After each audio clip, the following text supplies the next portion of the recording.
Eu saúdo a todos com a paz de nosso Senhor e Salvador Jesus Cristo. Este que vos fala é o irmão Rubens Carlos e quero aqui neste momento, nesse instante, dar continuidade à gravação das mensagens apocalípticas, dando continuidade aqui à segunda parte sobre a quinta trombeta de juízo de Deus. Meus amados irmãos, esta passagem está em Apocalipse capítulo 9, versículo 1 ao versículo 12. E quero aqui nesse ensejo continuar falando sobre essa temática da quinta trombeta do juízo de Deus, sobre as nações rebeldes, sobre os povos rebeldes, aqueles que ficaram aqui para o período da grande tribulação. Sabendo, pois, que neste mesmo momento de tribulação, haverão também aqui pessoas que se converteram ao Evangelho de Cristo Jesus e que passaram a dar testemunho do nome de Jesus, e que muitas delas haverão de morrerem por amor da palavra de Deus e do testemunho de Jesus Cristo, que esses aqui darão. Mas a palavra de Deus nos diz em 1 Coríntios capítulo 10, versículo 13, que Deus é fiel e não permitirá que sejais tentados além das vossas forças. Isto vale para os nossos dias também. E para aqueles dias de então da grande tribulação, onde as pessoas que ainda vivem na terra após o arrebatamento, elas decidiram-se pelo diabo e agora começaram a experimentar a cólera cruel e sem misericórdia de Satanás contra eles, pois muitos deles haverão de aceitarem a Cristo Jesus como único e suficiente Salvador em suas vidas. Estes anjos que trocam estas 7 trombetas de juízos de Deus, eles são enviados, servos de Deus. Cada um vieram com uma sentença do juízo de Deus sobre a face da terra. E diz que naqueles tempos, Satanás também estará perseguindo os cristãos que confessaram a Cristo Jesus. E muitos dos cristãos que estarão aqui também têm aqueles 144 mil, 12 mil de cada tribo dos filhos de Israel, de Apocalipse capítulo 7, capítulo 14 e também capítulo 12, onde eles estarão em meio à grande tribulação e que o Senhor dará o escape juntamente com as tentações, juntamente com as perseguições. E nós vemos aqui de uma forma experimental sobre a cólera cruel e sem misericórdia. O abismo é uma realidade, portanto não é algo figurado, algo espiritualizado. O abismo é algo realmente literal.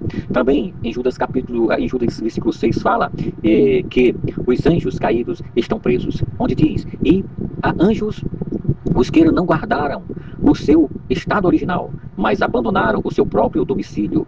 Ele, ou seja, o Senhor, tem guardado sob trevas em algemas eternas para o juízo do grande dia da ira do Senhor.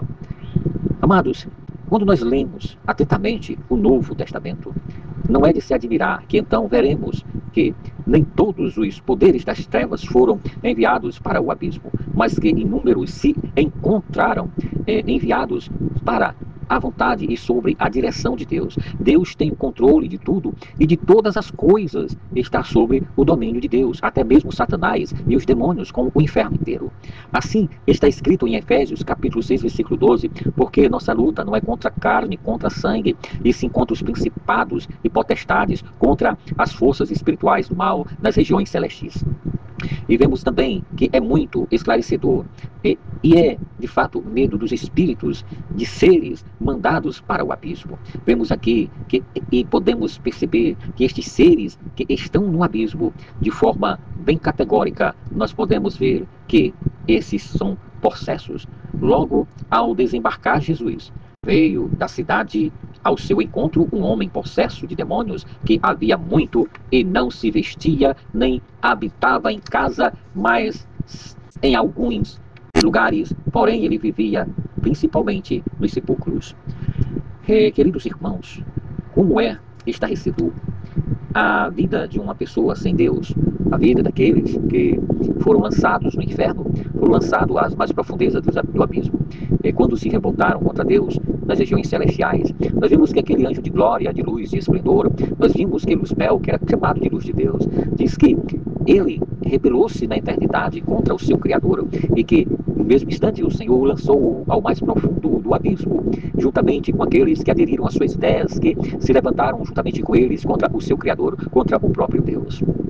E quero aqui neste momento saber que as consequências daqueles que ficarão aqui para a grande tribulação é algo muito triste, é algo muito fulminante, pois diz a palavra que subiu fumaça do poço como a fumaça de grande fornalha, e com a fumaceira saía do poço, escureceu-se o sol, e diz que também o ar.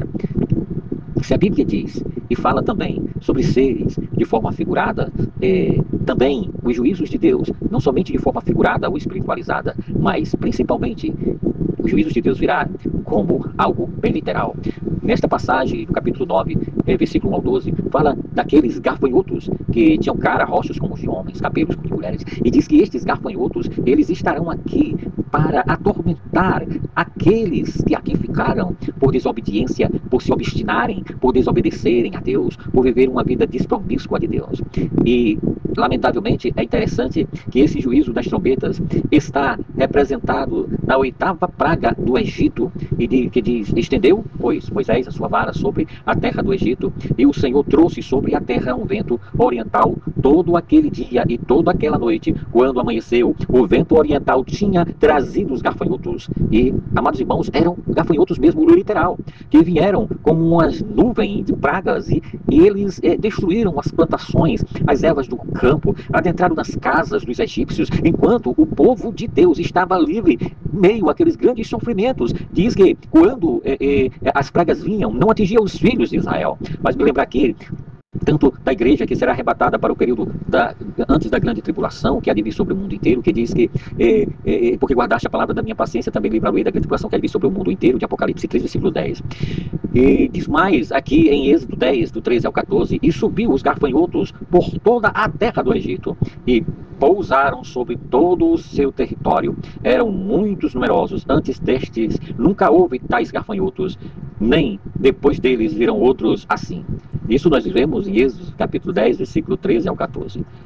E, meus queridos irmãos, a gente percebe que em Apocalipse, versículos 7 ao 10, os aspectos desses gafanhotos, e que a aparência deles eram cruéis, a descrição é terrível. Diz que o aspecto dos gafanhotos eram semelhantes a cavalos preparados para a peleja, para a guerra. Nas suas cabeças haviam como coroas parecendo de ouro, e os seus rostos eram como rostos de homens, e tinham também cabelos como cabelos de mulheres, e seus dentes como dentes de leões, tinha couraças como couraças de ferro.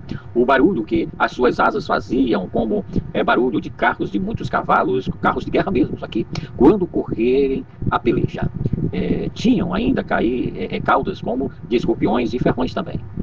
Meus queridos amados, apesar do abismo ainda estar fechado em nossos dias, em dias de graças, em dias da igreja, onde nós temos a liberdade de pregar a palavra de Deus, o evangelho de nosso Senhor e Salvador Jesus Cristo, mas a vaga é muito funda, e a gente pode aqui ver que isso é algo muito forte, pois milhões de pessoas já são hoje atormentadas de forma psíquica por poderes do reino das trevas, onde Satanás tem destruído milhares e centenas de pessoas, atormentando-as e injuriando-as, pessoas que estão neste momento tirando as suas próprias vidas por tanto sofrimento, por não acreditar em Deus, pessoas que se apegaram às coisas terrenas, aos bens terrenos, às coisas materiais, e que elas são capazes de dar as suas próprias vidas pelas riquezas deste mundo, onde Cristo Jesus diz que aquele que quiser achar sua própria vida perderá, mas aquele que por mim perder a sua própria vida achará.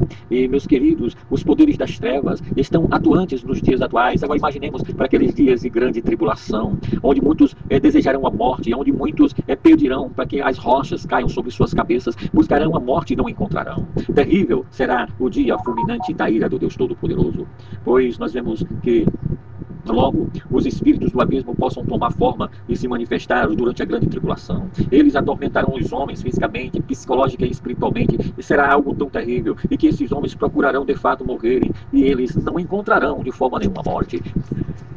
Somente a misericórdia de Deus para tais pessoas, pois nós vemos aqui que nessa quinta praga nós vemos que causou dificuldades, e de muitos levou às especulações fantásticas, e que muitos intérpretes, quando eles comentam sobre o Apocalipse, eles espiritualizam a coisa, e outros acreditam que estes acontecimentos já estejam acontecendo nos dias atuais, e fica muito deveramente difícil acreditar, pois a palavra de Deus, ela haverá de se cumprir, nem o tio nem o jota dela será tirado. Estes males, mesmo apresentados de forma figurada, hão de serem cumpridas de forma literal, bem patente, tanto quanto aquelas 10 pragas que vieram sobre o Egito nos dias de Moisés e Arão, nos dias daqueles servos de Deus. Pois isso é o desejo de nossa tão querida Igreja do Senhor Jesus, e que as opiniões contrárias quanto às veracidades bíblicas tenham aqui, apesar de tudo, e lamentavelmente, tudo isso há de acontecer de forma literal.